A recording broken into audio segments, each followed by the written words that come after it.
Yeah, so after that Subway, after that, I got a a project in New York. Mm-hmm. So they're like, we need you to move to New York. And I was like, oh my God, thank you, John. Like, thank you so much. Like, and I said bye to Subway and I went to New York and I worked on this project for about 6 to 8 months. And that didn't work out. The project, I ended up getting screwed over. I didn't get paid. And after that, my boyfriend at the time, he was like, you should move to Hawaii. You know, one, we could be together. Two, you know, you've been in the mainland for what, 8 years now? Mm-hmm. And it's not, maybe you should connect back with your roots. Mm-hmm. And I was like, okay. So I moved back to Hawaii. I packed up everything from Cali, everything I had from 18 to, what was it, 26? Yeah. And then I moved back. And then me and that boyfriend, we split up like not even 6 months after. So I didn't have a job. I wasn't doing anything. I was just, I wasn't doing anything. Dang. And I know that was really hard for him. And it was hard for me too. It was hard for everybody. Like, I just wasn't in a good place. And so when we split up, I did a series of living at people's houses. So I lived at my best friend from 7th grade, my girl Jackie. Jackie. I lived at her house for about 4 months. And I lived at my other homie's house, my boy Mott's. I lived at his parents' house for 4 months. Dang. And that 8-month period, I got a job at the Shack, Mililani. I got a job at Chili's, Mililani. I was living in Mililani, and I got the job at the Shack. and then I moved. I did 4 months in Mililani, and then I moved to Nu'uanu. And then I did 4 months there, and I was taking the bus from freaking Nu'uanu to bus life to Mililani. Like it was like 2 buses or 3 buses. Took me like 2 hours to get to work. I go to Chili's and I'd work the lunch shift and it'd be slow. They'd be like, "Hey, Camille, you can dig out, you cut." I'd be like, "No, like you can't cut me. Like I need these hours." I just took a 2-hour bus. Dang. So that's why I had the Shack so I could do both. Okay. And then I ended up moving. So that 8-month period, and then also I was like, so I would work there during the week, and on the weekends I was gigging. I had like a residency at Wahoo's Fish Tacos. I did like, the weekends there. And then I did like Imua Lounge and like a bunch of other bars and restaurants and hotels. So I would do that on the weekend. And then I was waiting tables. And then I was also going to the studio, in between in those times. And yeah, it was just during that time. And then I met JP from The Green. My buddy Big Mox, who was actually on Idol with me. He was a top 32 contestant. Oh, I didn't know that. Yeah, Jonah. Yeah. Wait, so Big Mox was the top 32 finalist that same year as you guys? So I met Big Mox. We both auditioned for American Idol. And then we both made it to the top 32. And we both went to Hollywood.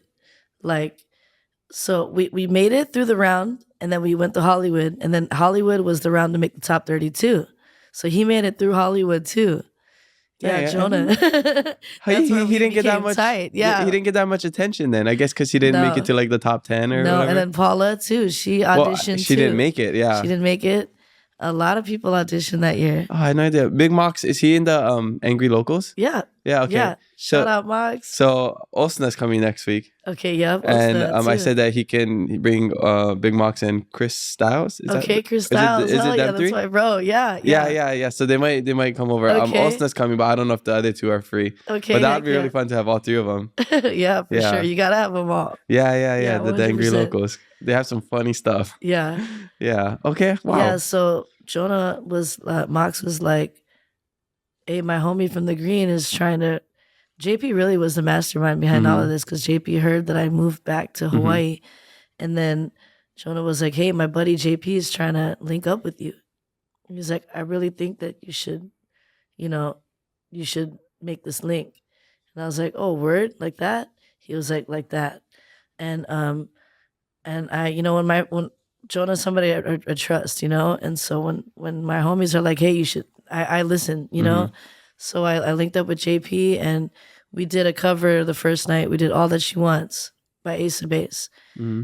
And then the next day, me, JP, and Penna Boo, Oh, no way. we did Dubstop the second day. Oh, you guys did it together? Yep, all of us together. Wow. So we were there. They were like, so we get in, right?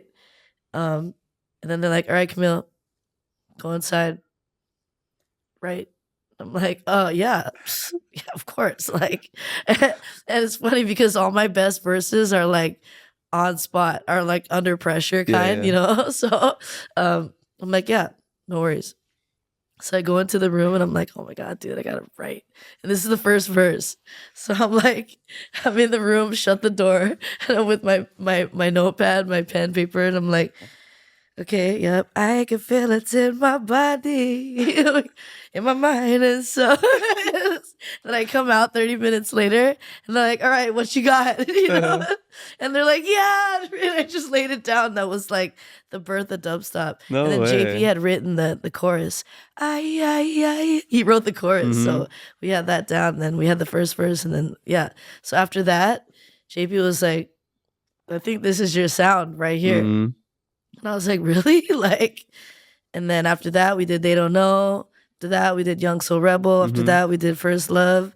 And he was like, dude, this is you, bro. Like, this is your sound. Like, and I was like, okay. Like, you know, and it was, I don't know. I think it was a mixture of the hard time that I was in, taking the bus to my gigs and like the restaurants and like working, you know, waiting tables and mind you, every day I waited tables, there was always somebody, hey, aren't you that girl from TV?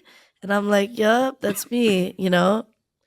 And then they would give me like the feel sorry for you tips, like, oh sis, like here, like keep going, yeah, like, you know, I'd be like, thank you. And you know, but I cherish those times because those times birthed my best works. Yeah. Those times birthed dubstop. You know, They Don't Know. Like that time just, you know, yeah.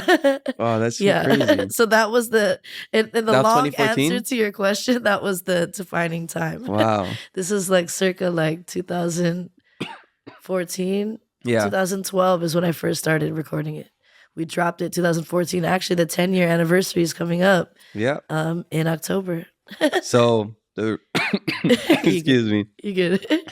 So I guess the real question is, after 10 years, what do we do in the dub stops? You know what? When you were you know what? When you were doing your intro, I was like I was trying not to screw up your intro, bro. I don't know what to do with the dub stops.